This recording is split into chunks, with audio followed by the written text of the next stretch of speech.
There are more than 1,000 different kinds of martial arts in the world.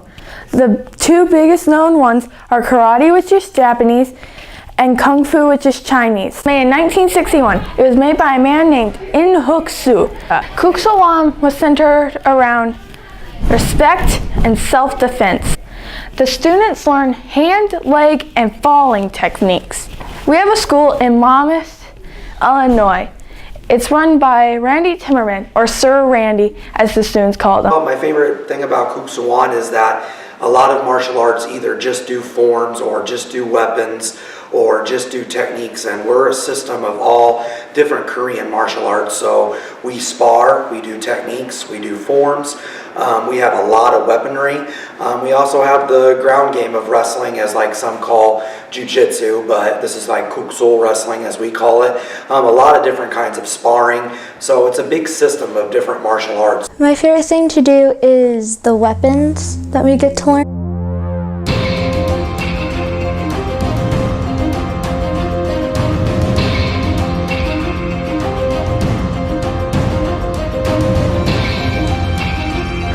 I really like with the kids and adults, but mainly kids, of what it shows them respect and a lot of self-control. I have a lot of students that have self-esteem issues or are really lacking confidence.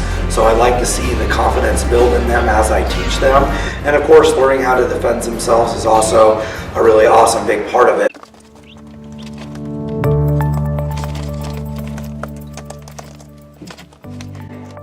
Have you heard about the cutest science project ever?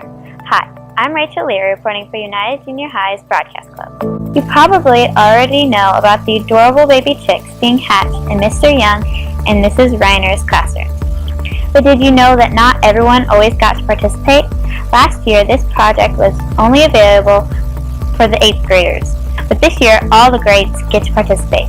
Each day, all the classes take estimates, predictions, and drawings to learn more about their developing baby chicks. However, I think we should hear about what the science teachers hosting the project have to say. To take care of the newborn chicks, you just have to have newborn chick feed, which we have in a feeder, distilled water, so they have something to drink. You have to have a brooder box with either newspaper or wood chips for them, and that's about it to take care of them initially. Just have to make sure that they're eating and drinking and warm. Well, Mrs. Damas brought the chicks in, and we had to make sure that the incubator is up to temperature, make sure the humidity was the right amount. We couldn't let it go too high or too low. Have I ever raised or hatched an animal before? Well, in my home I have pets, cats, dog, lizard. The lizard did not come from an egg. We got the lizard as a Fluffy was about that big when we got her. I grew up on a farm, so we had a lot of like chickens, turkeys, pheasant, all that different kinds of animals. Yes, we have a few. We didn't get everybody picked out yet, but the ones we have so far is Tyrone, Little Peep, and King T. We started out having names for our chicks, but then we had like 12 hatch overnight, and a lot of them looked the same, so it was difficult to have names. I don't mind spending a little bit of class time coming up with names, but that's not the purpose of our unit and our learning. So they are really cute, and we like to name them. We weren't able to name all the yellow ones because we couldn't keep them apart. So we spent about 5 minutes, probably twice, letting the kids pick names, but mostly they only stuck on the really unique looking ones and the ones who were born first. So it is fun to name them, but it isn't really a required part of the unit. Right. Mrs. Reiner and I both thought, since one of your key course concepts is to know more about biology, we decided to do 6th, 7th, and 8th all at once, and that way next year 7th grade won't have to do it. I'll just concentrate on 6th grade. So the standards for science in middle school fall between 6th and 8th grade. And there are some standards that the units are written with 8th grade math, like a little bit of algebra. So those units have to be taught in 8th grade. This is one that really doesn't have, you know, it doesn't matter if you're in 6th, 7th, or 8th grade, you can still get a lot out of the unit. And so it was one that we decided we would teach together to make sure that we're comfortable with the open SIAD units. And like, there's different things, like starting with phenomenon, coming up with related phenomenon, coming up with an initial consensus. What do we all know about this? And it wasn't very much in the beginning, right? And hopefully at the end we'll have this model that shows we know a lot more now. So we just wanted to do something together that would kind of bring the whole science department around one idea. Hello, I'm Keira. And I'm Amber Brunswig, and we are reporting for United Junior High Broadcast.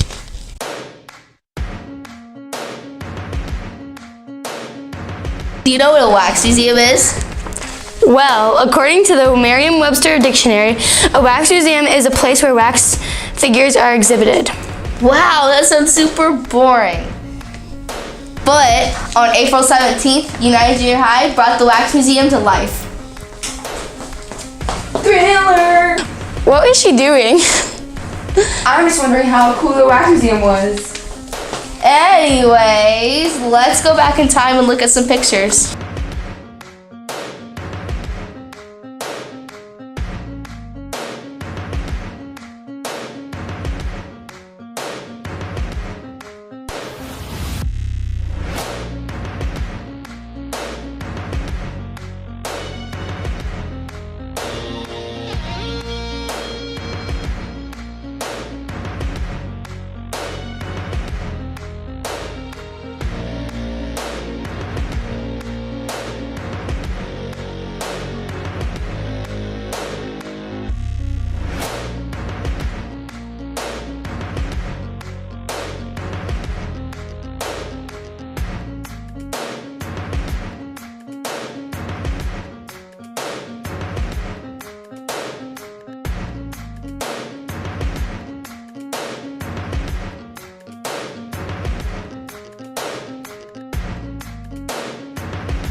I'm Ava, and I had so much fun at Junior High Night. Junior High Night was on March 29th, and this was an award to our students who didn't have an F, a major referral, or detention during the third quarter.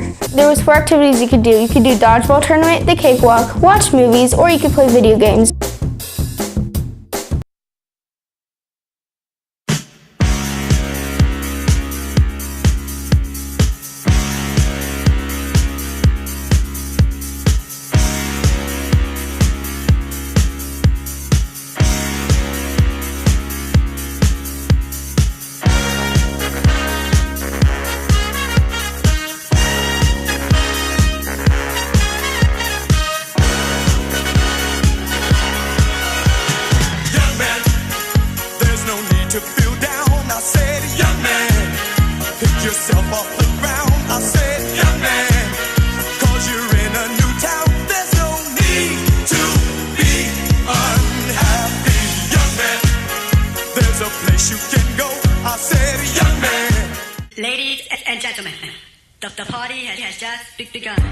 There are at least 2 roller rinks in every state. We have our very own roller rink here in Monmouth. The Freedom Roller Rink is a family-owned business. Tom and Karen Sparkman acquired the roller rink in May 2013. The Freedom Roller Rink has been on North 11th since 1940 and is still being used to this day. It has been through various owners and countless changes.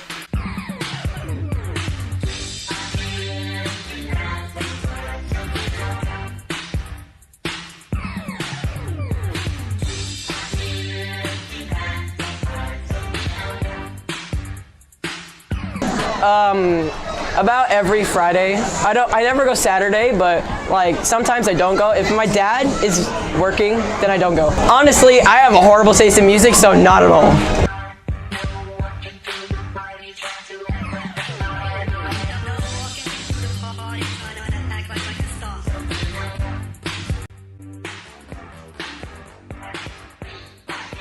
In 1967, they added bathrooms in a second floor, but in 1980, they issued the second oldest maple floor. In case you didn't know, the same floor is being used today.